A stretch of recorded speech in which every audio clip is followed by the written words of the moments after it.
نحمده ونصلي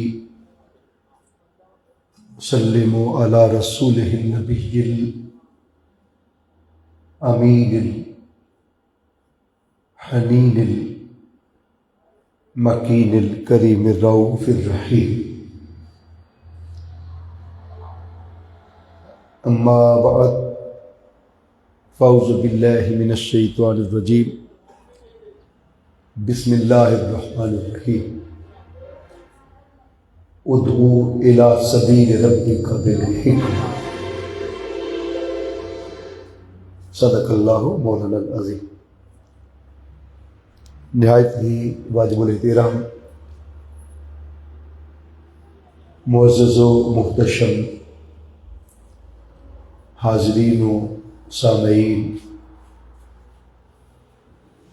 حاضرات و حاضرات، سامعین و سامعات، معزز خواتین و حضرات، خصوصاً تحریک منہاج القرآن ضلع سیالکوٹ بی اور تحصیل سمڑیال کے جملہ عہدیداران، وابستگان، کارکنان، تحریک منہاج القرآن تحصیل سمڑیال کے زیر انتظام یہ 3 روزہ دروس عرفات القرآن کی نشستوں کی آج پہلی نشست ہے. انشاءاللہ پرسوں آخری نشست میں بذریعہ ویڈیو لنک حضور شیخ الاسلام ڈاکٹر محمد طاہر القادری مدظ اللہ العالی خود خطاب فرمائے.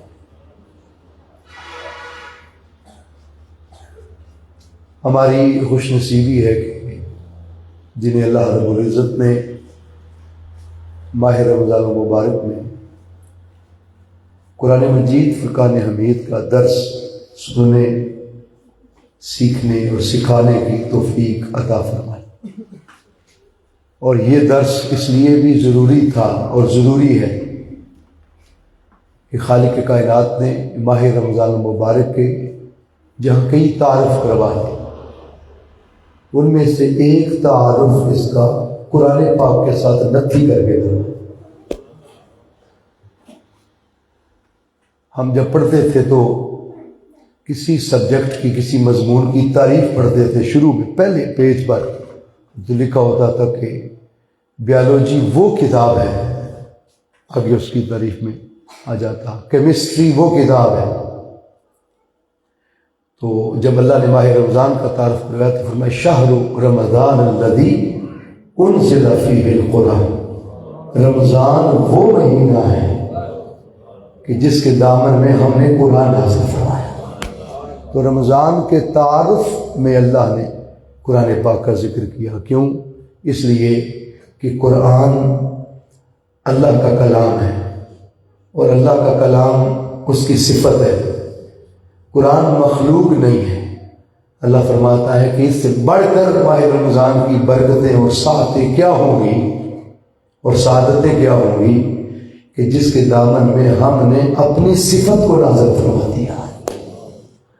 اور یہ کوئی معمولی بات نہیں ہے. اس کی ایک صفت میں سے سوئی کے نکے جتنی صفت اور سوئی کے نکے کے بھی کروڑ حصے کیے جائیں تو کروڑویں حصے سے بھی کم تر اس کی صفت کی جھلک اگر زمین پر قوم موسیٰ کے لیے اترے اور حضرت موسیٰ علیہ السلام خر موسیٰ صاعقہ بے ہوش ہو جائے اور وہ جو 70 قوم کے لوگ آئے تھے وہ شہید ہو جائے تو پوری صفت نہیں، صفت میں سے قاضی ثناء اللہ پانی پتی رحمۃ اللہ علیہ نے تفسیر مظہری میں لکھا کہ سوئی کے نکے جتنی صفت اور سوئی کے نکے جتنی بھی نہیں، اس کے بھی کروڑ حصے کیے جائے تو کروڑویں حصے سے بھی کم تر ریفلیکٹ یعنی منعکس ہوا کوئی دور پہ ڈالی پھر بھی کلیم بے ہوش ہو گئے.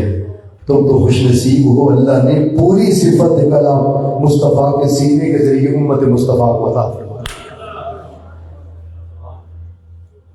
اور ہم بے ہوش اس لیے نہیں ہو رہے اور شہید اس لیے نہیں ہو رہے کہ اس کو قلب مصطفیٰ نے سہارا دیا. یہ صفت قلب مصطفیٰ پہ آئی اور قلب مصطفیٰ نے اسے ٹھنڈا کر رکھا۔ تو اس دعوت دین اور دعوت قرآن اور درس عرفان القرآن کی نشست میں آپ آج تشریف لائے ہیں۔ اللہ رب العزت نے قرآن مجید فرقان حمید کے ذریعے اس کی اہمیت کو خود اجاگر کیا ہے۔ اللہ فرماتا ہے کہ اس کی دعوت دین کی اس سے بڑی کیا اہمیت ہوگی کہ میں نے جا بچا قرآن پاک میں حکمن کہا ہے کہ اللہ کی طرف تم دین کی دعوت دیا کرو، اور جب اللہ کا کسی کام کے لیے حکم آ جائے تو عمل فرض ہو جاتا ہے۔ وہ عمل بولیے، نماز کیوں فرض ہوئی؟ ایک ہی جواب ہے، اللہ کا، بولیے ذرا، حکم آ گیا۔ روزے کیوں فرض ہوئے ماہ رمضان کے؟ فمن شاہد منکم الشہر فلیصم، اللہ کا حکم آ گیا۔ زکوٰۃ کیوں فرض ہوئی صاحب نصاب پر؟ بولیے، وَأَقِیمُوا الصَّلَاةَ وَآتُوا الزَّکَاةَ، زکوٰۃ دینے کا حکم آ گیا۔ صاحب استطاعت پر زندگی میں ایک بار حج کیوں فرض ہوا؟ اس لیے کہ بولو اللہ کا حکم آ گیا۔ تو جس کا حکم آ جائے وہ عمل فرض ہو جاتا ہے۔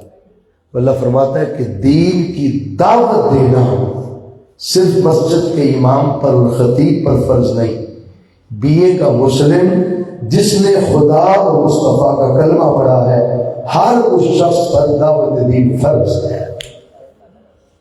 اس لیے فرمایا ادعو الی سبیل ربک بالحکمہ۔ ادعو یہ امر کا صیغہ ہے، دعوت دو، بلاؤ، لوگوں کو اللہ کی طرف بلاؤ۔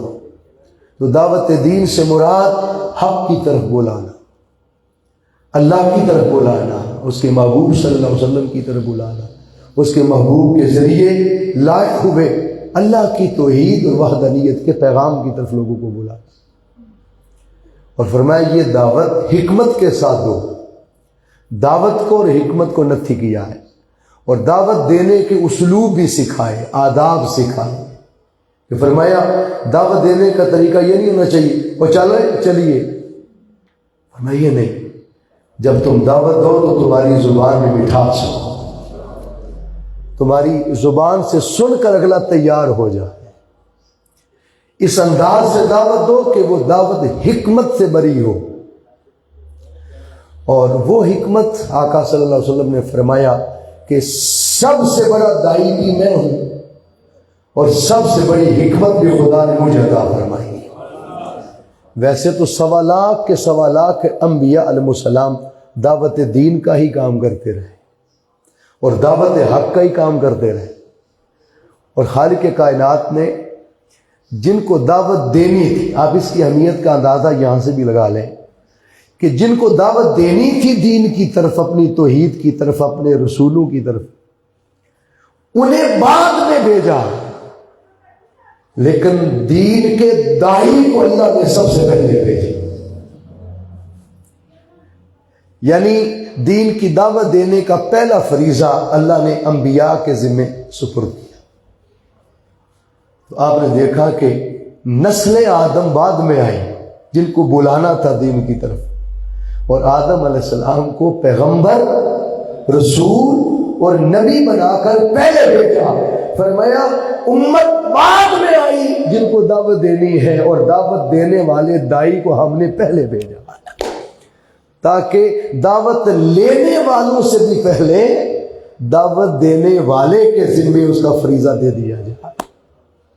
آپ اس کی اہمیت کا اندازہ کر لیں کہ اللہ رب العزت نے دعوت دینے والے داعی کا بندوبست پہلے فرمایا تاکہ آنے والے کے لیے دعوت کا چشمہ پہلے سے موجود، اس کے لیے بولیے دعوت کا چشمہ پہلے سے موجود، اسے انتظار نہ کرنا پڑے کہ کوئی آئے گا میرے 10 سال بعد، 50 سال بعد، پھر وہ مجھے دین کی دعوت دے گا۔ تو اللہ نے دعوت کا کام دعوت لینے والے سے بھی پہلے فوکس کر دیا اور بھیج دیا۔ اور ویسے تو سارے انبیاء علیہ السلام داعی بن کے آئے، لیکن آقا صلی اللہ علیہ وسلم نے فرمایا چونکہ سب سے بڑا دائی میں ہوں، اللہ نے فرمایا فذکر انما انت مذکر، محبوب انہیں نصیحت کیجیے، انہیں نصیحت کیجیے، یہ نصیحت بمانا دعوت، انہیں دعوت دیجیے، انہیں بلائیے، انہیں نصیحت دیجیے برائی سے منع کرنے کی اور دین کی طرف بلانے کی، نیکی کا حکم دینے کی، انہیں نصیحت فرمائیے، بے شک کائنات میں سب سے بڑے ناصح آپ ہیں، نصیحت فرمانے والے، اور پھر دائی بھی سب سے بڑے آقا اور حکمت بھی سب سے زیادہ حضور علیہ الصلوۃ والسلام کے پاس۔ حضور نے فرمایا انا دار الحکمہ و علی بابھا، میں حکمت کا گھر ہوں اور علی اس کا دروازہ ہے۔ تو حکمت سے بھرا ہوا یہ گھر حضور علیہ الصلوۃ والسلام کا ہے، جنہیں دین کی دعوت کا فریضہ اس انداز سے سر انجام دیا کہ سامنے دشمن بھی آیا تو مسکرا کے دعوت دی، پتھر کھا کے بھی مسکرا کے دعوت دی۔ ایسا نہیں تھا کہ کسی نے پتھر مارے اور ادھر بھی ری ایکشن ایسا آیا ہو، لوگ بد دعا کرتے رہے، مصطفیٰ دعا دیتے رہے، لوگ تہمتیں لگاتے رہے، آقا صلی اللہ علیہ وسلم پھر بھی مسکرا کے دعا۔ یہ دین کی دعوت میں حکمت تھی، اس لیے دعوت اور حکمت کو نتھی کر کے بھیجا۔ اس کی اہمیت کا اندازہ اب یہاں سے لگا لیں کہ اللہ نے کوئی نبی ایسا نہیں بھیجا جس کو دین کا دائی نہ بنایا۔ آقا صلی اللہ علیہ وآلہ وسلم نے فرمایا کہ جو قومیں جس علاقے میں، جس ایریے میں اور جس جگہ سے دعوت دین کا کام اٹھ جائے اور لوگ امر بالمعروف اور نہی عن المنکر کا فریضہ چھوڑ دیں، اس علاقے کو اللہ رب العزت عمومی عذاب کی لپیٹ میں دے دیتا۔ یعنی آپ دعوت دین کو ایسے نہ سمجھیں کہ جیسے انسان سوچتا ہے کہ میں کون سا برا کام کر رہا ہوں، میں تو اچھا انسان ہوں، میں تو روزے بھی رکھ رہا ہوں، نمازیں بھی پڑھ رہا ہوں، میں تو خود نیک ہو گیا ہوں، میرے بچے نیک ہیں، میری فیملی نیک ہے، مجھے کیا لگے لوگوں سے۔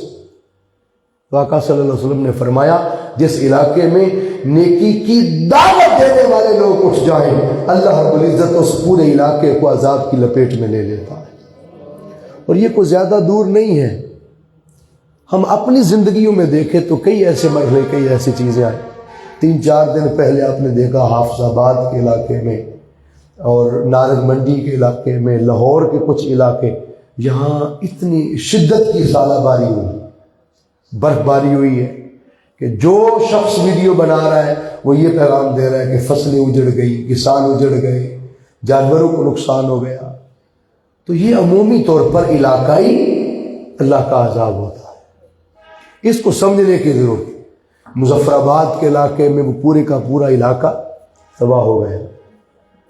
آپ کے علاقے میں رزق کے حلال سمیت کسی کا حرام تھا، حلال تھا، وہ سارا ڈبل شاہ کی وجہ سے ضائع ہو گیا۔ تو یہ مختلف عذاب کی صورتیں ہوتی ہیں جس کو انسان سمجھتا نہیں ہے، سمجھ انسان کو بعد میں آتی، اس وقت انسان اس کے زمرے میں چلا جاتا ہے۔ سیدنا صدیق اکبر رضی اللہ عنہ، کیونکہ آقا صلی اللہ علیہ وسلم کے بعد پھر حضور علیہ السلام کی ظاہری حیات طیبہ کے بعد یہ سب سے بڑا فریضہ دعوت دین اور دعوت حق کا اللہ نے محبوب کے خلفاء راشدین کے ذمے سے ان کی سپرداری میں، اس لیے حضور نے اپنی سنت مطہرہ کو ایکسٹینڈ کرتے ہوئے، اس کو توسیع دیتے ہوئے خلفاء راشدین کی آداب کو بھی مصطفیٰ نے اپنی سنت کا حصہ بنا دیا، وہ دعوت حق کی وجہ سے اور دعوت دین کی وجہ سے۔ حضور صلی اللہ علیہ وسلم نے فرمایا علیکم بسنتی وسنت الخلفاء الراشدین المہدیین، تم پر میری سنت لازم ہے اور میرے خلفاء کی سنت لازم ہے۔ یہ وجہ تھی کہ سیدنا فاروق اعظم رضی اللہ تعالیٰ عنہ نے جو نماز تراویح کو باجماعت سلسلہ آگے کنٹینیو کیا، اس حدیث کے تحت سیدنا فاروق اعظم کے اس عمل کو بھی سنت مصطفیٰ سمجھ کر اس کو سنت موقدہ کے طور پر آج امت لے رہی ہے، اور حرمین شریفین میں بھی باجماعت 20 تراویح کا باقاعدہ انتظام ہوتا ہے۔ دوستان زیت شام سیدنا صدیق اکبر رضی اللہ تعالیٰ عنہ ایک دن ممبر پر جلوہ فروز ہوئے اور ممبر پر چڑھ کے آپ نے سورۃ المائدہ کی آیت نمبر 105 تلاوت کی، اے ایمان والو اپنی جانوں کی حفاظت کرو۔ اور اس آیت کو جب تلاوت کیا اور فرمایا کہ لوگ شاید اس آیت کا مطلب غلط سمجھے کہ شاید کسی دور میں دین کی دعوت کا فریضہ چھین لیا جائے گا، ایسا نہیں ہے۔ اللہ رب العزت قیامت تک دین کی دعوت دینے والے بھیجتا رہے گا، مختلف ادوار میں، مختلف وجود، مختلف صورتوں میں اللہ رب العزت مختلف شخصیات کی صورت میں اللہ رب العزت بھیجتا رہے گا، اور ہر دور میں ایک جماعت ایسی رہے، ہر دور میں ایسے لوگ رہے۔ اور سیدنا صدیق اکبر رضی اللہ تعالیٰ نے فرمایا کہ میں نے آقا صلی اللہ علیہ وسلم کو فرماتے سنا کہ جس علاقے کے لوگ دین کی دعوت کا فریضہ خود اپنے ذمہ لینے کی بجائے اوروں پر پھینکیں گے تو رب ذوالجلال اس علاقے کو عمومی عذاب کی لپیٹ میں لے لے گا، ان پر عذاب بھیج دیا جائے گا۔ آپ اس کی اہمیت کا اندازہ کر لیں۔ اور پھر آقا صلی اللہ علیہ وآلہ وسلم نے فرمایا کہ پہلی قوموں پر وہ جو شکلیں بگڑنے کا عذاب آیا تھا، ان کی شکلیں بگاڑ دی گئی تھی، اور وہ جو پہلی امتوں پر اور قوموں پر یہ جو عذاب آئے تھے، آقا صلی اللہ علیہ وآلہ وسلم نے ارشاد فرمایا کہ اس کی ایک وجہ یہ بھی تھی کہ اس قوم کے لوگ اللہ کے دین کی دعوت دینا چھوڑ گئے تھے، اللہ کے دین کی دعوت دینا چھوڑ گئے تھے اور حق کو حق کہنا چھوڑ گئے تھے، ایک وجہ یہ بھی تھی۔ اور پھر اگر آپ سورۃ المائدہ نکالیں تو سورۃ المائدہ کی آیت نمبر 71 سے لے کر آیت نمبر 81 تک آنورڈ اگر تسلسل کے ساتھ اگر اس کو تلاوت کریں تو آپ کو سمجھ آئے گی کہ خالق کائنات نے ان قوموں پر پھر نبیوں کے ذریعے لعنت برسائی جو دعوت دین کا فریضہ چھوڑ گئے، اور آقا صلی اللہ علیہ وسلم نے فرمایا اس لعنت کے بھیجے جانے کی وجہ سے وہ جو قرآن پاک میں آنا قرادۃ خاسئین، ان کی شکلیں بندر ہو گئیں، وہ خنزیر کی شکلیں ہو گئی، ان کی شکلیں بگڑ گئی، طرح طرح کے عذاب ان قوموں پر اتر آئے۔ آپ سن کر حیران ہوں گے وہ عذاب کہ کسی قوم کے اوپر جوؤں کا عذاب آ گیا، وہ آٹا گوندتے تو جوئیں ہوتی، وہ کھانا کھانے لگتے تو جوئیں ہوتی۔ کسی قوم پر ایسا عذاب آیا، یہ دعوت حق اور دعوت دین کی دعوت چھوڑنے پر کسی قوم پر ایسا عذاب آیا کہ پانی بھرتے کنویں سے تو پانی ہوتا، جب پینے لگتے تو خون ہو جاتا، جب منہ کے قریب کرتے تو خون بن جاتا، پھر ان کی شکلیں بگاڑ دی گئی۔ اگر قرآن مجید فرقان حمید کا مطالعہ کریں تو رب ذوالجلال نے قرآن مجید فرقان حمید میں اس کا ذکر فرمایا ہے، اور ارشاد فرمایا کہ لعن الذین کفروا من بنی اسرائیل علی لسان داؤد، حضرت داؤد علیہ السلام کی زبان کے ذریعے اللہ نے ان لوگوں پر لعنت فرمائی، زبان داؤد علیہ السلام کے ذریعے ان پر لعنت فرمائی۔ وعیسیٰ ابن مریم، اور عیسیٰ ابن مریم کے ذریعے اس قوم پر بنی اسرائیل پر لعنت برسائی۔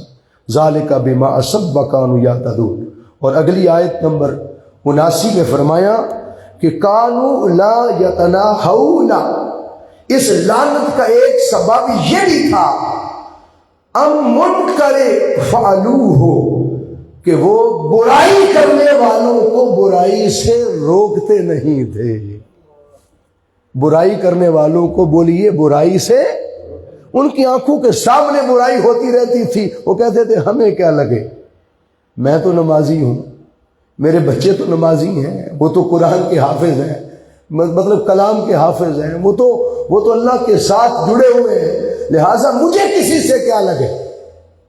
اللہ قرآن پاک میں فرما رہا ہے ان پر لعنت نبیوں کی زبان کے ذریعے سے کروائے جانے کا ایک سبب یہ بھی تھا کہ وہ برائی کو روکتے نہیں تھے اور برائی کو برائی نہیں جانتے. لَبِئْسَ مَا كَانُوا يَفْعَلُونَ. ایک دوسرے کو منع نہیں کرتے تھے برائی سے، بے شک وہ کام برے تھے جنہیں وہ انجام دیتے تھے. تو آقا صلی اللہ علیہ وسلم نے فرمایا کہ ایسی قوم بھی آئی بنی اسرائیل میں کہ جو کسی کی برائی دیکھ کر، ظالم کا ظلم دیکھ کر، جابر کا جبر دیکھ کر انہیں رسماً ایک بار منع کر دیتے کہ چلو بھی ہم نے تو اپنا فریضہ سر انجام دے دیا. رسماً ایک بار منع کر دیتے، بھئی نہ کرو، یہ اچھا کام نہیں ہے، یہ برا کام ہے. رسماً ایک بار منع کر دیتے تاکہ کل کو کوئی پوچھے کہ تو نے برائی دیکھ کر کون سا منع کیا تھا تو میں سچا ہو جاؤں. ایک بار منع کرتے تھے، جب اگلے دن آتے اسی شخص کو ظلم کرتے دیکھتے تو اگلے دن وہ رسماً بھی منع نہیں کرتے تھے. اور پھر ایسا وقت آ جاتا کہ انہی ظالموں، جابروں اور راشیوں کے ساتھ مل کر انہی کے ساتھ کھاتے تھے، پیتے تھے، انہی جیسا ماحول ہو جاتا تھا. اس پر سورۃ المائدہ کی آیت نمبر 105 کے ذریعے اور پھر آنورڈ آیت نمبر 71 سے 81 تک اور پھر سورۃ النحل میں خالق کائنات نے اس کا خود اناؤنس فرما دیا. آقا صلی اللہ علیہ وسلم نے فرمایا پھر رب ذوالجلال برائی کرنے والے ظالموں کے دلوں کو جیسے کر دیتا، ویسا ہی برائی سے منع نہ کرنے والوں کے دلوں کو بھی کر کے ان کے دلوں کو ملا دیتا، ایک جیسا کرتا. پھر انہیں برائی نہیں لگتی تھی. ان کے دل بھی ایسے ہی ہو گئے جیسے ظالم کا دل تھا، جیسے سفاک کا دل تھا، جیسے مجرم کا دل تھا، جیسے زمبی کا دل تھا، گناہگار کا دل تھا. وہ جو برائی سے منع نہ کرتے، اللہ ان کے دلوں کو بھی ایسا کر دیتا. پھر وہ جو ایک بار رسمن روکتے تھے اور خود نیک تھے، وہ پھر کیا کرتے؟ پھر وہ انہی کے ساتھ کھاتے، انہی کے ساتھ پیتے، انہی کے ساتھ اٹھتے، انہی کے ساتھ بیٹھتے، یہاں تک کہ ان نیکوں کی پھر نیکی کو نہ دیکھا گیا. اللہ رب العزت نے ان نیکوں سمیت تمام پر اجتماعی عذاب نازل فرمایا اور وہ قوم اس وجہ سے ہلاک ہو گئی کہ وہ برے کو برا نہیں کہتے تھے، ناحق کو ناحق نہیں کہتے تھے، برائی پر لوگوں کو روکتے نہیں تھے. اس لیے قرآن مجید فرقان حمید کا اگر مطالعہ کریں تو رب ذوالجلال نے سورہ آل عمران میں رب ذوالجلال نے اس امت کو یہ جو درجہ دیا ہے اعلیٰ امت ہونے کا اور امت خیر ہونے کا، اس کا سبب جہاں آقا صلی اللہ علیہ وسلم کی نسبت پاک بھی ہے، لیکن اس کے ساتھ لوگوں کو امر بالمعروف اور نہی عن المنکر کا فریضہ سر انجام دینے پر بھی اس کو خیر امت کا درجہ قرار دیا ہے. سورہ آل عمران ہے، اس کی آیت نمبر اگر 110 اس کو تلاوت کریں تو اللہ فرماتا ہے قرآن پاک میں، کنتم خیر امت، تم بہترین امت، اعلیٰ امت، اخرجت للناس،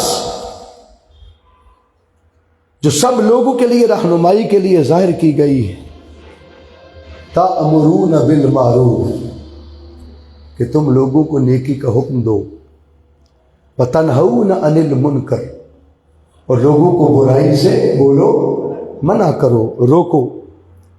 وتؤمنون باللہ، دنیا باطل پر نہ حق پر جو چاہے کرتی پھرے، ان کا تقیہ حرام مال پر اتنا بن جائے کہ شاید یہ نہ کھاؤں گا تو معلوم نہیں مجھے ملے گا کہ نہیں ملے گا.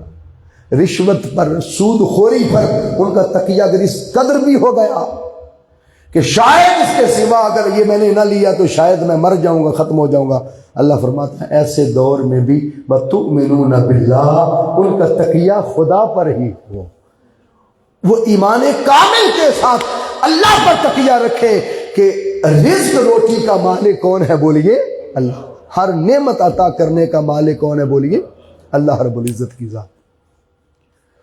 تو جہاں پر ان کو اعلیٰ امت، بہترین امت کا ایک سبب تو بغیر کسی رائے کے یہ ہے کہ آقا صلی اللہ علیہ وآلہ وسلم کی نسبت ہے اس امت کو، اور اللہ نے مصطفیٰ کی وجہ سے اس امت کو اعلیٰ امت قرار دیا۔ دوسرا راز جو قرآن پاک میں بیان ہوا وہ تأمرون بالمعروف، نیکی کا حکم دیتے ہیں۔ بولیے نا، نیکی کا حکم۔ آج بدقسمتی سے وہ جو میں نے حدیث عرض کی نا کہ رسمن ایک بار کہتے تھے، رسمن کہتا کہ جھوٹا سچا لوگوں کے سامنے ہم سچے ہو جائیں کہ ہم نے تو منع کیا تھا، ہم نے تو روکا تھا۔ آج بدقسمتی سے ہمارے گھروں کے حالات ایسے ہو گئے، ہم اپنی اولادوں کو نماز کے لیے بھی رسمن ایک بار اٹھاتے ہیں کہ کل کرا اگر بیوی پوچھے گی کہ آپ نے کون سا اس کو اٹھایا تو میں کہہ سکوں میں نے تو اٹھایا تھا، یہ خود نہیں اٹھا۔ کل کو ماں باپ پوچھیں گے تو میں جواب دوں گا میں نے تو کیا تھا۔ تو آج ہم بھی رسمن کسی کو کہتے ہیں، اخلاصاً نہیں کہتے، اس پر محنت نہیں کرتے، مشقت نہیں کرتے، تغدو نہیں کرتے، اس کو ریپیٹ نہیں کرتے، بار بار کہنا اپنی شان کی توہین سمجھتے۔ اور دین کی دعوت دینے کا فریضہ بھی ہم یہ سمجھتے ہیں کہ شاید یہ صرف مسجد کے امام کی ذمہ داری، وہ اعلان کریں گے ان کی ذمہ داری ہے، مسجد کے خطیب کی ذمہ داری، لوگوں کو برائی سے روکنا یہ جمعے والے دن خطبہ ہونا ہے۔ ہم ایسا کیوں کریں؟ آج دین ہی کی دعوت تھی نا، بولی آج درس عرفان القرآن سے مراد کس کی دعوت تھی؟ بولو، دین کی دعوت تھی، نیکی کی دعوت تھی۔ تو ایمانداری سے بتائیں، جتنے لوگ آ بیٹھے ہیں، جتنے تشریف لے آئے، اگر یہ ہر کوئی اخلاص سے ایمانداری سے اپنے محلے میں دعوت دیتا کہ آج درس قرآن ہے تو ہم نے جانا ہے وہاں پر، تو بولیے لوگ اتنے ہوتے یا زیادہ ہوتے؟ تو ہم نے یہ سوچا یہ منہاج القرآن کے جو عہدے دار ہیں نا، صدر صاحب، ناظم صاحب اور ناظمہ ویمن لیگ صاحبہ، یہ دعوت کا کام صرف ان کا تھا، یہ دعوت انہوں نے دینی۔ بولیے یہ کانسیپٹ ہے کہ نہیں قوم کا؟ یہ تصور ہے نا کہ یہ امام مسجد جانے، خطیب جانے، تنظیم جانے، یہ ہمارے ذمہ تو نہیں ہے۔ آپ بتائیے جو اللہ نے ٹائٹل دیا کنتم خیر امت، امت آپ صرف مسجد کے اماموں کو کہیں گے؟ بولیے خطباء کو کہیں گے، علماء کو کہیں گے، پیران اعظام کو کہیں گے؟ ہم سب پبلک ہے، عوام ہے، پڑھا لکھا ہے یا نہیں پڑھا لکھا، بیے گا مسلم جس نے خدا اور مصطفیٰ کا کلمہ پڑھا وہ امت میں داخل ہے کہ نہیں داخل؟ بولیے داخل ہے، چاہے وہ انگوٹھا چھاپ ہے، چاہے ریڑھی والا ہے، رکشے والا ہے، کوئی ہے، دکاندار ہے، تاجر ہے، اس کے چہرے پہ داڑھی شریف ہے یا نہیں ہے، وہ قرآن پاک بہت ساری تفاسیر کی کتب کے ساتھ پڑھا ہے یا خالی سادہ ترجمہ پڑھا ہے یا سادہ قرآن پڑھا ہے؟ جب خیر امت میں سارے شامل ہیں تو اللہ فرماتا ہے تأمرون بالمعروف وتنہون عن المنکر کا فریضہ صرف اس کے ذمہ نہیں ہے جس نے امامت اور خطابت کا فریضہ دینا ہے، جو مصطفیٰ کا امتی ہے اس کے ذمہ فرض ہے وہ لوگوں کو نیکی کا حکم دے اور برائی سے منع کرے۔ یہ آج کی گفتگو میں سمجھانے کی ضرورت ہے کہ یہ فریضہ ہر مصطفیٰ کے غلام کا ہے، ہر امتی کا ہے، بینگ اے مسلم۔ اب جب آپ نے یہ سن لیا ہے کہ یہ سب کے ذمہ ہے تو کل کے درس عرفان القرآن نیکی کا حکم ہے، نیکی کا پیغام ہے، صرف منہاج القرآن کی تنظیم والے دیں گے یا آپ سارے دیں گے؟ جو یہ پیغام سن چکا، سمجھ چکا، وہ ذرا ایک لمحے کے لیے ہاتھ کھڑا کر کے بتا دے سب دیں گے؟ ہماری بہنیں بھی دیں گی، بیٹیاں، ماشاءاللہ۔ یہ فریضہ سب کے ذمہ ہے، جو مسلمان ہے، جو امتی ہے آقا صلی اللہ علیہ وسلم۔ آپ کل کی دعوت دے کے دیکھ لیں، پھر آپ دیکھیں کہ اجتماع اتنا ہوگا، کل آپ اپنی آنکھوں سے دیکھیں تو ہمیں تو کوئی زور نہیں لگانا پڑے گا، بار بار کو 50 مرتبہ کسی کے دروازے پر جانا پڑے گا دعوت دینے کے لیے۔ بولیے آپ جب گلی میں نکلیں گے دین کی دعوت دینے کے لیے، حق کا پیغام دینے کے لیے، آپ کو پتھر لگیں گے؟ بولیے نہیں لگیں گے نا۔ طائف کی وادی ہے، اور حضور کو مکہ سے نکلتے ہوئے پتا تھا کہ ایک بھی ہمارا وہاں نہیں ہے، ایک بھی کلمہ گو بولیے وہاں نہیں ہے۔ اور بعض صحابہ کرام رو پڑے، عرض کیا یا رسول اللہ، دشمنوں کی بچھاڑ میں آپ جا رہے ہیں، دشمنوں کی لپیٹ میں جا رہے ہیں، ہمارا دل ڈرتا ہے۔ اللہ کے نبی نے فرمایا نبیوں کو بھیجا ہی اس لیے جاتا ہے کہ نبی غیروں کو اپنا بنانے کا فریضہ سر انجام دیں۔ اگر میں بھی اس لیے انہیں چھوڑ دوں کہ وہ دشمن ہیں، وہ غیر ہیں، وہ پتھر ماریں گے، وہ جادوگر کہیں گے، وہ برا بلا کہیں گے، تو پھر انہیں کون حق کی دعوت کا پیغام پہنچانے جائے گا؟ اب بولیے، وہ تأمرون بالمعروف وتنہون عن المنکر کئی فریضہ سر انجام دینے گئے تھے نا آقا صلی اللہ علیہ وسلم۔ اگر یہ فریضہ سر انجام دینے گئے تھے اور زبان اقدس سے یہ کہنے گئے تھے کہ یہ باتیں بری ہیں، یہ اچھی ہیں، یہ کام برا ہے، یہ باطل ہے، یہ حق ہے، صرف یہی زبان اقدس سے اعلی اخلاق کے ساتھ دینے گئے تھے، تو پھر پتھر کیوں لگے تھے؟ اور ہم جب طائف میں گئے تو خدا جانتا ہے کہ گلیوں میں بیٹھ کے روتے تھے۔ یہ وہ گلیاں ہیں جہاں ہمارے آقا کا خون بکھرا تھا، یہ وہ گلیاں ہیں جہاں حضور کے نالین مبارک خون سے بھر گئے تھے۔ اب بتائیں یہ دعوت دین کے فریضے کے رستے میں نہیں تھا سارا کچھ؟ بولیے تو ہمیں تو پتھر نہیں لگے، آپ کی مسجد کے امام صاحب کو پتھر لگے تو آپ کو چین کی نیند آئے گی؟ آپ کے محلے کے پیر صاحب اور خطیب صاحب اور کسی نیک آدمی کو اگر پتھر لگیں آپ کو نیند آئے گی رات کو؟ اور وہ خالی نیک نہیں، ساری کائنات کو نیکی کا پیغام دینے آئے ہیں اور لوگوں کو نیک بنانے آئے ہیں۔ وہ نبیوں کے امام ہیں، اللہ کے محبوب ہیں۔ اور نکیلے پتھر چن چن کے رکھے گئے، اوباش لڑکے پیسوں کے ذریعے طے کیے گئے جو ان کو مارتے، پتھر اپوائنٹ کیے گئے، پتھر مارتے، جس میں اندر سے لہو مبارک اتنا نکلا کہ حضور کے نالین مبارک خون سے بھر گئے۔ اور آقا صلی اللہ علیہ وسلم زخموں کی درد کی وجہ سے آقا تھک ہار کے ایک دیوار کے ساتھ ٹیک لگا کے بیٹھتے کہ تھوڑا سستا لوں۔ ان میں سے ایک اوباش لڑکا آتا، وہ آقا کی انگلی مبارک پکڑ کر حضور کو پھر چلاتا اور چلا کر پھر پتھر مارتا۔ آقا پھر بیٹھ جاتے دیوار کے ساتھ ٹیک لگا کر، پھر چلاتے اور چلا کر پھر پیچھے سے پتھر مارتے۔ زمین والوں کو تو شاید اتنا فکر نہ ہو جتنا اس دن آسمان والوں کو فکر تھا۔ اللہ کی کوئی ملائکہ رب کی بارگاہ میں سر سجدے میں رکھ کے رو پڑے، عرض کیا مولا یہ کسی دنیا دار کا مسئلہ نہیں، تیرے محبوب کا معاملہ، تیرے محبوب کو لوگوں نے پتھر مارے، آج تیرا عذاب کیوں خاموش ہے؟ آج تو کیوں خاموش ہے؟ اور وہ کیوں خاموش تھا؟ ایک ہی راز تھا، ما کان اللہ لیعذبہم وانت فیہم۔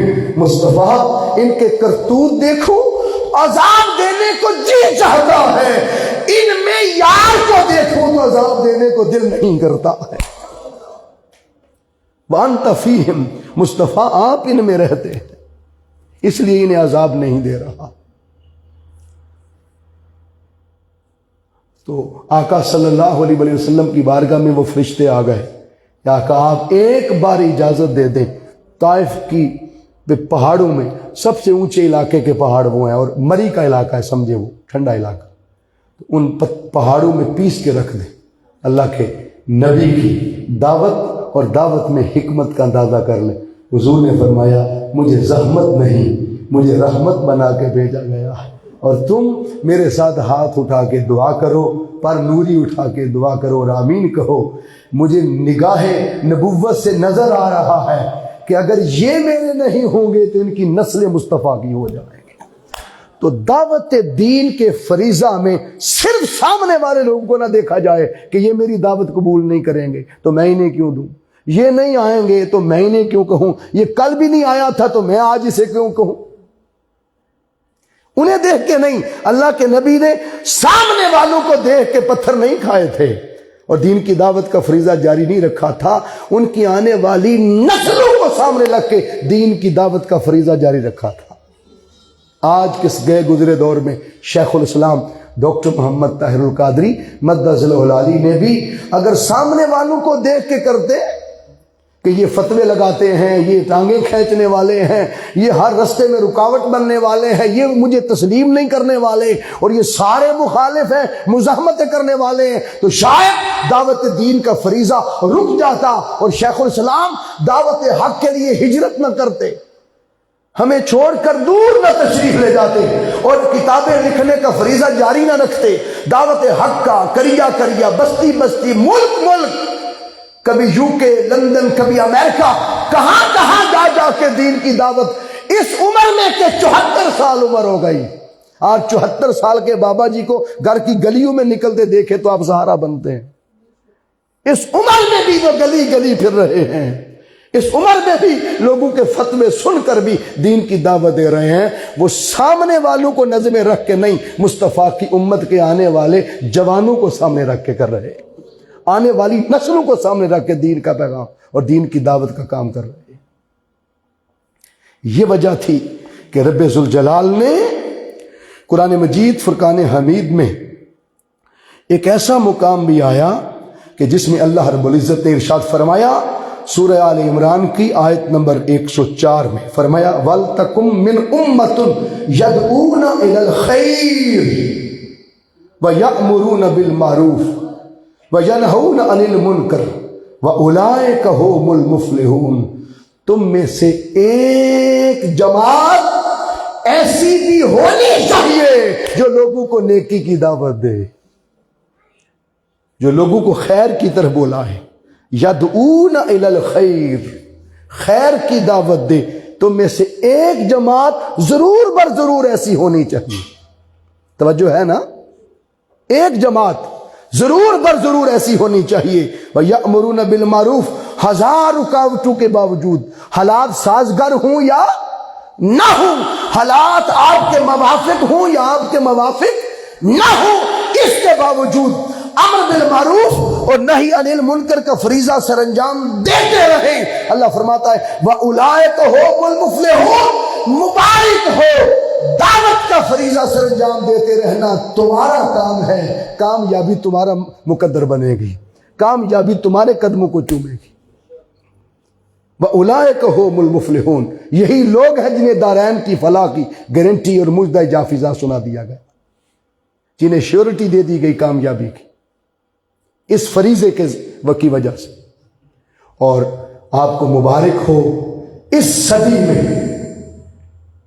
وہ جماعت جو حالات موافق نہ ہونے کے باوجود بھی اور ہر طرف سے فتنوں کی بوچھاڑ، ہر طرف سے رکاوٹوں کے باوجود خیر کا کام ہر صورت میں جاری رکھے ہوئے ہے۔ مبارک ہو، رب ذوالجلال نے اس وَلْتَكُمْ مِنْ أُمَّةٌ، اس امت کو، اس جماعت کو جو خیر کا کام اس صدی میں کر رہی ہے، مبارک ہو، اللہ نے اس جماعت کا نام تحریک منہاج القرآن کی صورت میں عطا فرمایا ہے۔ وہ لیڈر شیخ الاسلام کی صورت میں، اس لیے شیخ الاسلام فرماتے ہیں یہ صدی منہاج القرآن کی صدی، دنیا الٹی بھی لٹک جائے تو منہاج القرآن کے مشن اور فروغ دین کو اور دعوت دین کے فریضے کو بولیے روک نہیں سکتی۔ اس جماعت کو چنا گیا ہے قرآن کی اس آیت کے ذریعے، اس نص قطعی کے ذریعے۔ دوستان عزیت شام، دین کی دو قسمیں اور دو حصے ہوتے ہیں، ایک کو دین معمول بھی کہتے ہیں، ذرا بولیے کیا؟ دین معمول بھی، ذرا بولیے نا، دین معمول بھی، اور دوسرے کو دین معیاری کہتے ہیں، بولو، دین معیاری یعنی معیار کا دین. دین معمول بہی میں وہ معمول کے فرائض، سنن، نوافل اور وہ عبادات آتی ہیں دین معمول بہی میں جو ہم رسماً یا فرضاً روز ادا کرتے ہیں. 5 وقت کی نماز پڑھتے ہیں، ماہ رمضان کے بولو روزے رکھتے ہیں، سال بعد صاحب نصاب زکوٰۃ دیتے ہیں، زندگی میں ایک بار صاحب استطاعت بولیے حج ادا کرتا ہے، عمرے کرتے ہیں، آپ نوافل و بندگی کی کثرت کرتے ہیں، تہجد پڑھتے ہیں، معمول سے نماز تراویح پڑھتے ہیں، قرآن کی تلاوت کرتے ہیں، نیکی کرتے ہیں. اس کو دین معمول بہی کہتے ہیں. بولیے دین معمول بہی کہتے ہیں. اور یہ سارا کچھ کر کے بھی، نمازیں پڑھ کے، حج کر کے، روزے رکھ کے، زکوٰۃ دے کے، نیکیاں کر کے، نوافل پڑھ کے، خود نیک ہو کے آپ دین کا 10% حصہ ادا کر رہے ہیں. بولیے کتنا؟ 10%.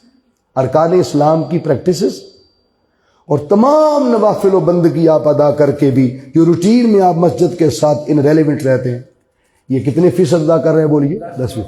آپ کاروبار کرتے ہیں کسی کے ساتھ تو آپ 10% لینا چاہتے ہیں یا کم سے کم 50%؟ آپ کہتے ہیں کم سے کم تو ہمیں 50% تو ملے، 90% تو چلو زیادہ ہے. کم سے کم کسی سے شیئر کرتے ہیں کہ آپ 50% کے تو وہاں پر شیئر ہولڈر ہوتے ہیں. تو دین کا مسئلہ آئے تو ہم 10% پہ رہنا چاہتے ہیں. نمازیں پڑھ کے، روزے رکھ کے، حج کر کے، زکوٰۃ دے کے، عمرے کر کے، خود نیک بن کے ہم نے یہ سارا کچھ کر کے دین کا کتنا حصہ کمایا؟ بولو 10%. 90% دین اسلام وہ معیاری دین ہے. اور وہ معیاری دین کیا ہے؟ اپنی ذات، اپنے خاندان، اپنی فیملی سے باہر نکل کر مصطفیٰ کی امت کے مجبوروں، محکوموں، مظلوموں، دکھیوں، بے کسوں، مجبوروں، ناتواؤں، کسانوں، کمزوروں، ان مظلوموں کے حق کے لیے اٹھنا، نکلنا، ان کے حق کی حفاظت کرنا اور اپنی زبان اور ہاتھ کے ذریعے ان کی جانوں کی حفاظت کی اور عزتوں کی حفاظت کی ذمہ داری اپنے ذمے لینے کا نام دین معیاری ہے. اللہ کی مجبور مخلوق کی خدمت کا نام یہ 90% دین اسلام ہے. آج کون ہے جو اپنے بچوں کے باہر کسی اور کے بچوں کا سوچے؟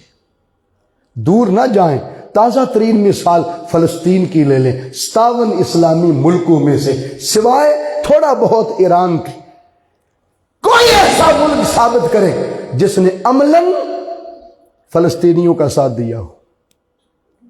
14,000 بچے اور بیٹے اور بیٹیاں، بچے اور بچیاں ملبوں کے نیچے ہچکیاں باندھے ہوئے پکار رہے تھے، تم میں کوئی بھی محمد بن قاسم نہیں بچا، تم ایک بھی ایسا نہیں بچا جو ہمارے لیے اٹھے. 43,000 لوگوں کی شہادتیں ہو گئی. آقا نے فرمایا مسلمان کی تعریف یہ ہے کہ جس طرح اس کے جسم کے ایک عضو میں کانٹا چبھے تو درد سارا بدن محسوس کرتا ہے، اسی طرح دنیا کے کسی کنارے مسلمان تڑپے تو وہ تڑپ تیرے سینے میں پہنچے تو سمجھو تو مسلمان ہے. اقبال نے کہا تھا پیدا کیا انسان کو درد دل کے واسطے، ورنہ طاعت کے لیے کم نہ تھے کچھ کرو ہے.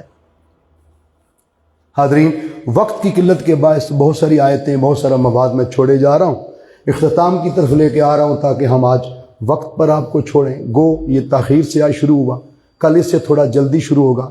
آپ تھوڑا جلدی نماز پڑھتے ہی تشریف لے آئیں. تو کل علامہ منیر حسین قادری صاحب وہ خصوصی گفتگو فرمائیں گے. پرسوں حضور شیخ الاسلام کا خطاب ہوگا، تو بروقت تشریف لائیں. اور یہ دعوت دین کا فریضہ صرف اب تنظیم والے کے ذمہ ہے یا سب کے ذمہ ہے؟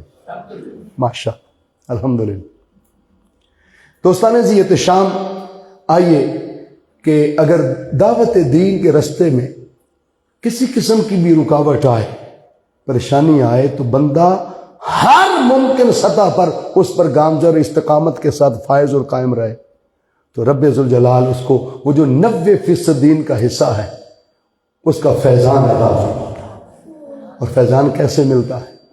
کہ حضرت بلال حبشی رضی اللہ تعالیٰ عنہ کا کافر امیہ بن خلف آقا وہ جب مارتا لٹاتا ایک ہی بات سے منع کرتا تھا کہ اس کی وحدانیت کا انکار کر دو، اور سر عام جیسے لوگوں کو تم کلمہ کی دعوت دیتے ہو، دین کی دعوت دیتے ہو، وہ نہ دو۔ سرے میدان لٹاتا، تپتے ریتے پر لٹاتا، ہاتھوں میں میخیں اور کیلیں ٹھوس دیتا، اور کڑکتی دھوپ میں لٹا کر 10 لوگ پتھر اٹھا کر حضرت بلال حبشی کے سینے پہ رکھتے، حتیٰ کہ آپ کا سینہ مبارک اس کی ہڈیوں کے چرنے کی آواز آتی اور منہ مبارک سے خون آلود رطوبتیں گرنا شروع ہو جاتی۔ اس حال میں آپ بے ہوش ہو جاتے، اور جب ہوش آتا تو امیہ بن خلف بت ہاتھ میں پکڑ کر حضرت بلال حبشی کے قریب کرتا اور کہتا بتا خدا یہ ہے یا کوئی اور ہے؟ تو بلال حبشی تھوڑا سا سر اٹھا کر کے سینے پر اتنا بھاری پتھر بھی ہے اٹھا کر اس بت پر تھوکتے، معبود اور جھوٹا عابد دونوں کے چہروں پر وہ تھوک پڑتا، اور بلال حبشی اس حال میں فرماتے خدا وہ نہیں جو کسی کی مٹھی میں آ جائے، خدا وہ ہے جس کے دستے قدرت رسائی کائنات۔ میں رب مصطفیٰ اور رب محمد کو مانتا ہوں، یہ کلمہ حق ہے ظالم کے سامنے۔ وہ اس معیاری دین کی جدوجہد جاری رہی، روز مارتا، روز لیٹاتا، حتیٰ کہ اس کے ظلم و ستم کا پیغام تاجدار کائنات صلی اللہ علیہ وآلہ وسلم تک پہنچا۔ آقا نے فرمایا ابو بکر اب وقت آ گیا ہے کہ بلال کو خرید لیا جائے، اور ابو بکر سنو اس کے خریداروں میں مجھ محمد کو بھی شامل فرما دینا۔ کتنا خوش نصیب وہ سودا ہے جس کے خریدار مصطفیٰ بن رہے ہیں صلی اللہ علیہ وسلم۔ صدیق اکبر قدموں میں گر پڑے، عرض کیا حضور آقا اور غلام ایک سودے میں اصول کے مطابق جمع نہیں ہو سکتے، فدا کا ابی و امی، فدا کا مالی جسدی روحی و قلبی یا رسول اللہ۔ آقا میرے ماں باپ آپ پر قربان، میری جان جوانی آپ پر قربان، میرا مال آپ پر قربان، میری عزت آبرو اولاد سب کچھ آپ پر قربان۔ آقا یہ مال ابو بکر کا نہیں، میں بھی آپ کا، مال بھی آپ کا، سب کچھ آپ کا، آپ ہی کی طرف سے خریدنے جا رہا ہوں، لیکن آقا آج بلال کو چھوڑ کے نہیں آؤں گا، چاہے اس کی جگہ مجھے خود رہنا پڑ جائے۔ آج حضور نے بھیجا، آپ نے جیبیں بھر لی، اور اس وقت جو سکہ تھا وہ دینار، وہ سونے کا تھا، اور قیامت تک دینار کی قیمت ڈالر پاؤنڈ سے کہیں اوپر رہے گی قیامت، کیونکہ دینار وہ سکہ ہے جسے مصطفیٰ نے استعمال کیا صلی اللہ علیہ وسلم، اس نسبت سے یہ اونچا رہے۔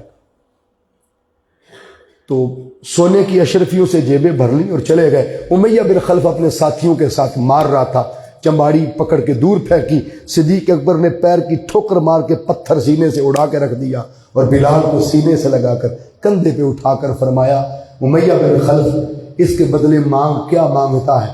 آج چھوڑ کے نہیں جاؤں گا، منہ بولی قیمت مانگ۔ اس نے سائیڈ پہ ہو کے ساتھیوں سے مشورہ کیا کہ جس کی ہڈیاں ہم نے پیس دیں، انگ انگ ہم نے توڑ دیا، غلام تو ہوتا ہے کام کاج کے لیے، ویلی دا کام کرے، کراندے جھاڑو پوشی کرے، برتن دھوئے، ہم نے تو پلے کچھ نہیں چھوڑا، یہ تو کام کاج کر ہی نہیں سکتا، ہڈیاں ہم نے توڑ دی، انگ انگ سے خون بہا دیا، اب اس کے پلے رہا ہی کچھ نہیں، دیوانہ ہے ابو بکر، پھر بھی منہ بولی قیمت دے رہا ہے، تو چلو ہم منہ کھول کے تھوڑا زیادہ مانگ لیتے ہیں، نہ یہ دے گا نہ خریدے گا۔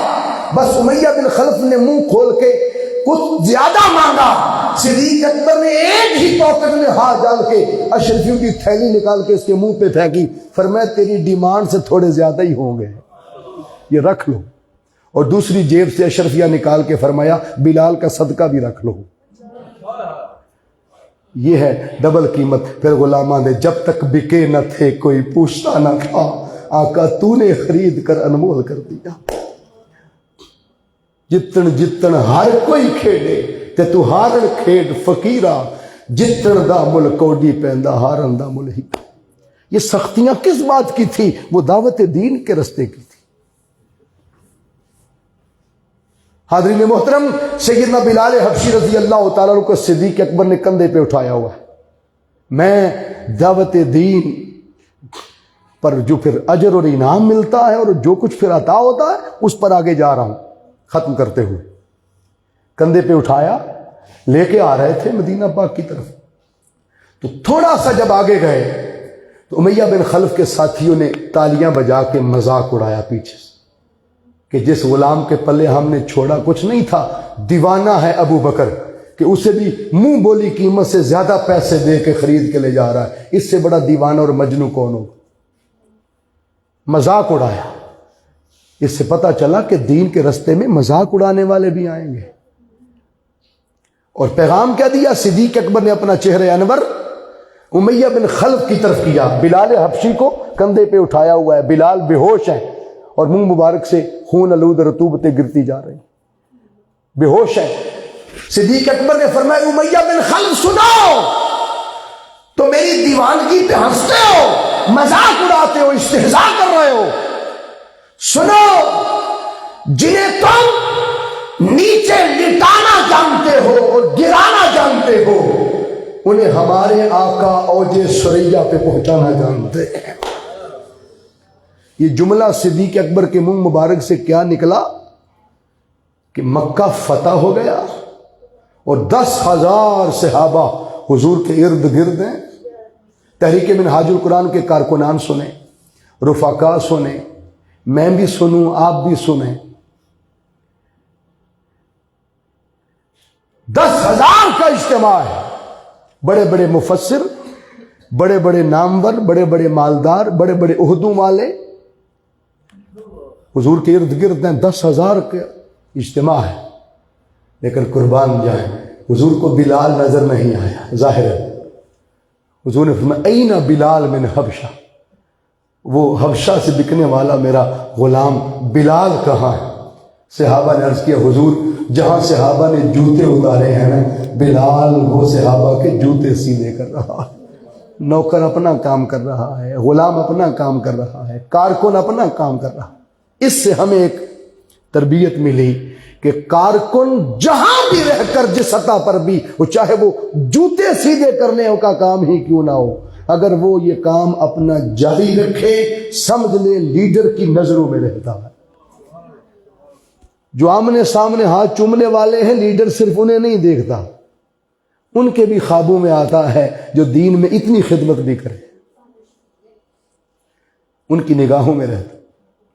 بلال حبشی کے کانوں میں آواز پڑی، دوڑتے ہوئے صحابہ 10,000 کا اجتماع تھا، سروں سے کھیلتے کھیلتے حضور کے قدموں میں آقا میں حاضر ہوں. حضور نے فرمایا بلال آج میں تیرے سارے درد دھونا چاہتا ہوں، تیری ساری پیڑیں دور کرنا چاہتا ہوں. دعوت دین کے رستے میں، حق کے پیغام کے رستے میں وہ جو تو نے ماریں کھائی تھی، آج وہ سارے درد و دکھ تیرے مٹانا چاہتا ہوں.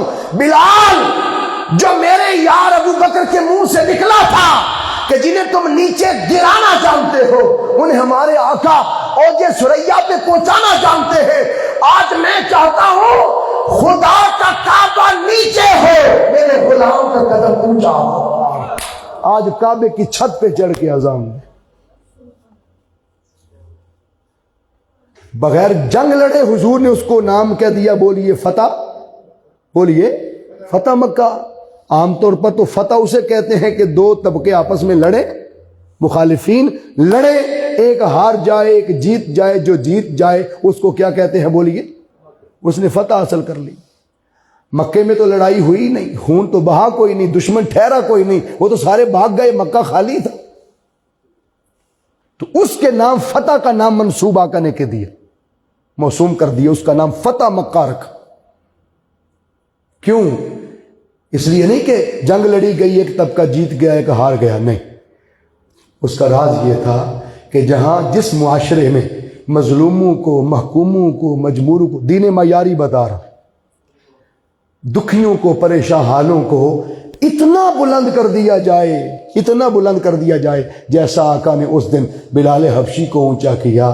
فرمایا وہ معاشرے فتح یاب معاشرے ہوتے، وہ معاشرے مصطفی معاشرے ہوتے، وہ معاشرے دین مصطفیٰ کے مطابق معاشرے ہوتے ہیں. اس لیے اس موجودہ دور میں ضرورت ہے اس ایسپیکٹ کی، اس پہلو کی، کہ آج غریب غریب سے غریب تر ہوتا جا رہا ہے اور غربت کی وجہ سے لوگ خود سوزیاں کر رہے ہیں، خودکشیاں کر رہے ہیں، برائی عام ہو رہی ہے، جوان بیٹیاں اپنے باپ کی بے بسی کی وجہ سے عزتیں بیچنے پر مجبور ہیں، فحاشی و ریانی عام ہو رہی ہے۔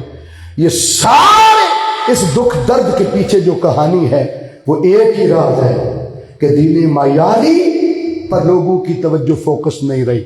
غریب مر رہا ہے تو مر رہا ہے، سڑک پہ کسی کے بچے کا ایکسیڈنٹ ہوا ہے، کوئی رکنے کو تیار نہیں، کیونکہ میں نے انگوٹھا لگانا جا کے، میری جاب کا مسئلہ ہے، میرے بچے محفوظ ہیں، میں کسی کے لیے کیوں رکوں؟ خون سفید ہو گئے، کوئی پڑوسی کا حال جا کے پوچھنے کو تیار کوئی نہیں۔ یہ تو چلو ہمارے علاقے دیہاتی علاقے کہلاتے ہیں، آپ لاہور جیسے شہر میں چلے جائیں، پڑوسی کو پڑوسی کا پتہ نہیں رات کا مر چکا ہے یا زندہ ہے۔ اب حال یہ ہو گیا، اس معاشرے میں دعوت دین اور فروغ دین کے کام کی ضرورت ہوتی ہے جس معاشرے میں معاشرے کے لوگ خود سوزیاں، خودکشیاں اور عزتیں بیچنے پر اور یتیم کا حق چھیننے والے بن جائیں۔ دوستان زیت شام، اس لیے اللہ نے قرآن پاک میں فرمایا کہ ارأیت الذی یکذب بالدین، کیا محبوب آپ نے ان لوگوں کو نہیں دیکھا جو دین کو جھٹلا رہے ہیں؟ کس کو؟ دین کو، خالی مذہب کو نہیں، دین کو جھٹلا رہے ہیں۔ وہ کون ہے؟ فذلک الذی یدعو الیتیم ولا یحض علی طعام المسکین، جو یتیموں کو دھکے دیتے ہیں اور مسکینوں کو کھانا کھلانے کی ترغیب بولو نہیں۔ گویا وہ معیاری دین کو دھکے دے رہے ہیں، وہ معیاری دین کو جھٹلا رہے ہیں، وہ مسکینوں کو دھکے دے رہے ہیں، مسکینوں کے حق کی آواز بلند نہیں کر رہے، ان کا حق جنہوں نے چھینا ہے ان کے خلاف کھڑے نہیں ہو رہے۔ اور آگے بڑی خطرناک بات فرمائے فویل للمصلین الذین هم عن صلاتهم، ہلاکت ہے ایسے نمازیوں کے لیے۔ یہاں بے نمازی ڈسکس ہی نہیں ہے، پکا روزے دار، پکا نمازی ڈسکس ہے۔ اور اللہ مصلی اسے نہیں کہتا جو 2 وقت کی چھوڑ دے اور 3 وقت کی پڑھے، یا 2 وقت کی پڑھے 3 وقت کی چھوڑ دے، نہیں، جو 5 ٹائم کا پکا ہو، اللہ اسے مصلی کا ٹائٹل دے کر فرمانے پکا نمازی ہلاک ہو گیا نمازیں پڑھ کے بھی۔ کیوں؟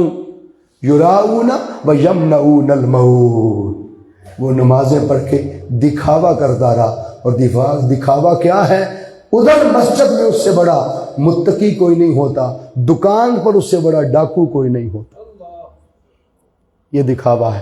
گلی میں اور ہے، مسجد میں بولو اور ہے۔ وہ کسی کو برائی سے روکنے والا نہیں، اچھائی کی دعوت دینے والا نہیں ہوتا۔ پھر وہ جو فرمایا وَيَمْنَعُونَ الْمَعُونَ، یہ ہماری بہنیں بیٹیاں خاص کر سنیں، اور بھائی گھروں میں یہ میسج ضرور پہنچائیں۔ وَيَمْنَعُونَ الْمَعُونَ، چھوٹی چھوٹی استعمال کی اور لوگوں کی ضرورت کی چیزیں ڈیمانڈ پر بھی لوگوں کو دینے کو تیار، موجود ہو کے گھر میں دینے کو تیار نہیں۔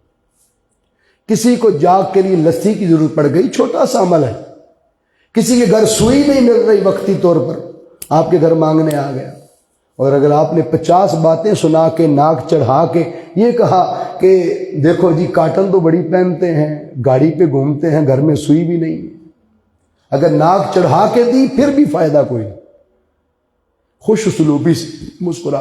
اللہ فرما رہے نمازیں پڑھ کے ہلاک ہو گئے، یہ چھوٹی چھوٹی چیزیں۔ پرانے دور میں لوگ آگ مانگتے تھے، آج ماچس مانگنے آ جائے کوئی، اگر استعمال کے لیے نہیں دی۔ اور نیکی کیا ہے؟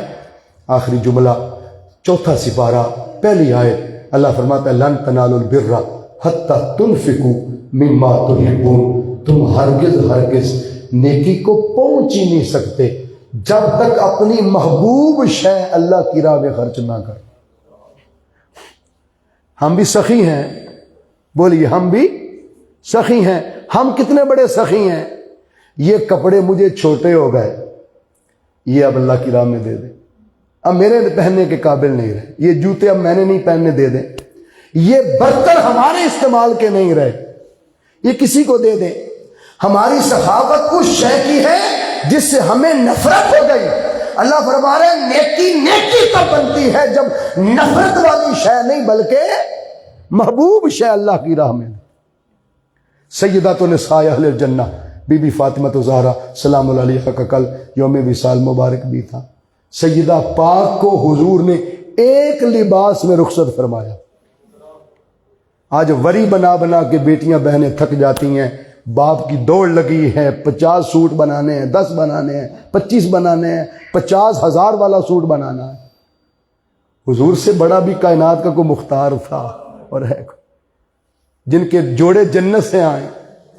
حضور نے ایک لباس میں سیدہ کو رخصت کیا اور پھر فرمایا لقد کان لکم فی رسول اللہ اسوۃ حسنہ، امیروں غریبوں سب کے لیے یہ نبی نمونہ ہے صلی اللہ علیہ وسلم۔ تو ایک جوڑے میں رخصت کیا، توجہ سے سننی ہے یہ آخری بات، رخصت کیا، ولیمے کا دن آ گیا، ولیمے کا بندوبست خود حضور نے فرمایا تھا صلی اللہ علیہ وسلم۔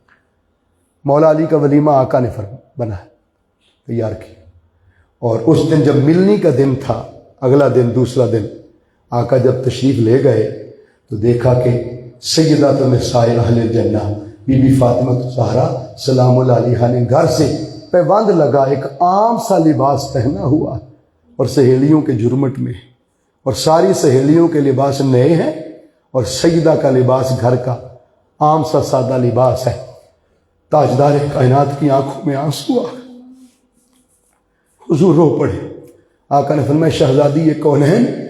آج بھی تو شادی کا ہی دن تھا اور ولیمے پہ لوگ ملنی کرنے آ رہے تھے، اور ہر کوئی دیکھے گا، عورتوں کی عادت ہوتی ہے پہلے کپڑا دیکھنا، تو آپ گھر کا سادہ لباس پہن کے بیٹھی ہیں، خیریت تو ہے نا بیٹا؟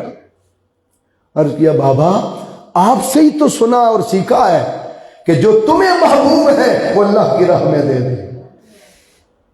تو بیٹیوں کو سب سے محبوب تحفہ تو ماں باپ کا دیا ہوتا ہے نا، جو پیٹیوں میں سنبھال کے رکھتی۔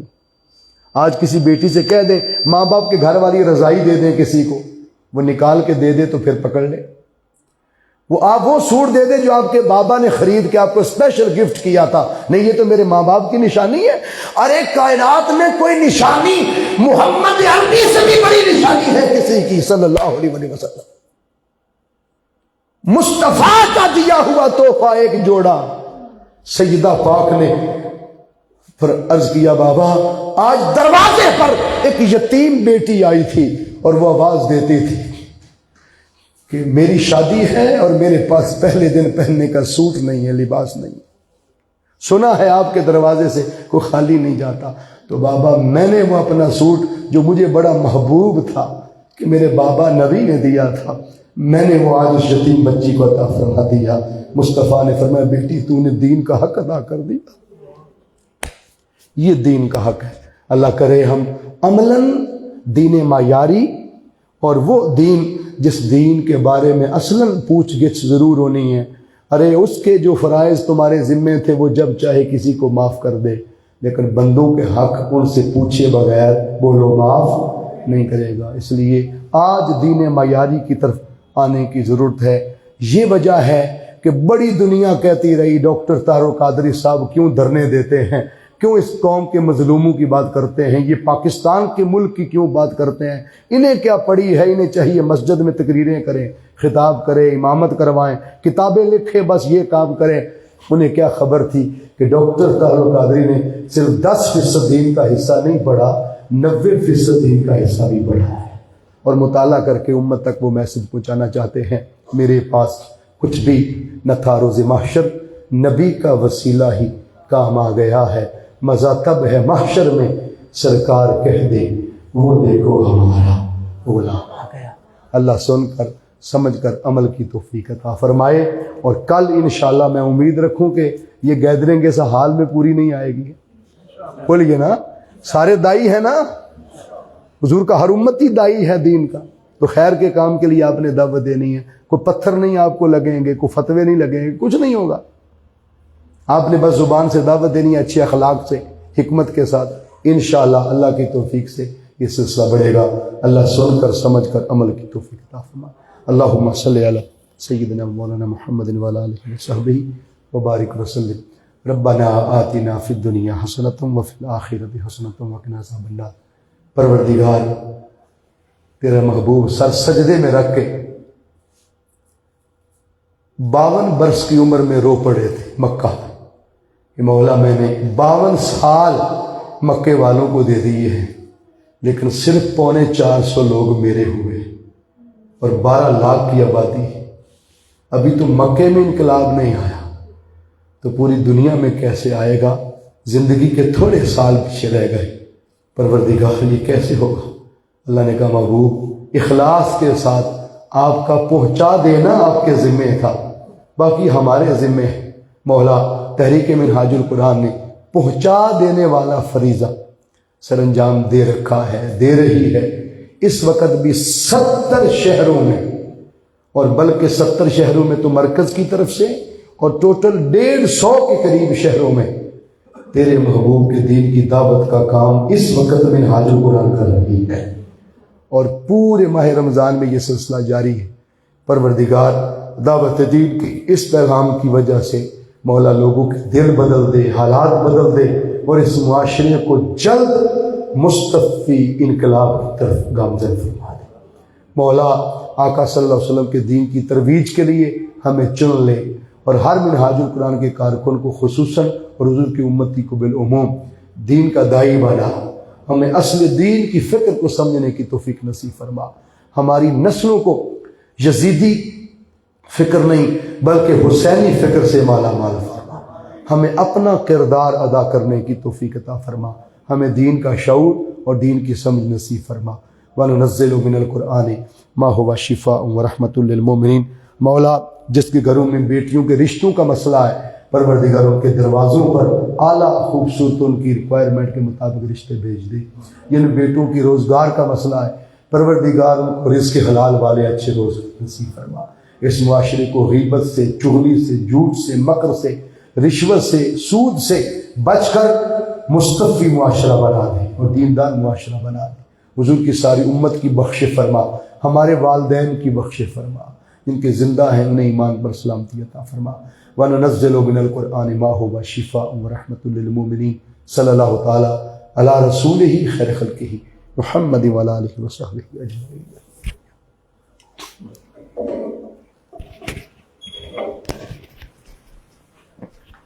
اعلان تسی کر دو دعوت اپنی طرف.